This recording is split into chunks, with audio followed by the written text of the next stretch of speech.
சுயநல அரசியல் லாபங்களுக்காக பாஜகவுடன் கூடி குழைந்து கூட்டணி போக திமுகவோ அதிமுகவோ இல்லை.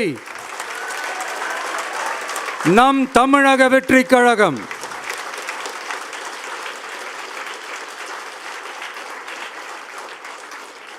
கொள்கை எதிரிகள் மற்றும் பிளவுவாத சக்திகளுடன் என்றைக்கும் நேரடியாகவோ மறைமுகமாகவோ கூட்டணி இல்லை என்பதில் தமிழக வெற்றி கழகம் மிக உறுதியாக இருக்கிறது.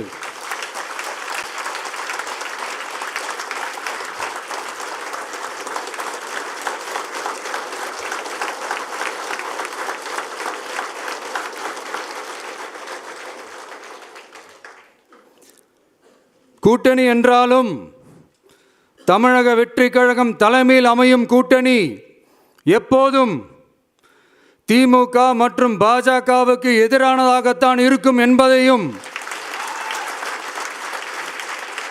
அதில் சமரசம் என்ற பேச்சுக்கே இடமில்லை என்பதையும் உறுதிப்பட செயற்குழு வாயிலாக தெரிவித்துக் கொள்கிறோம்.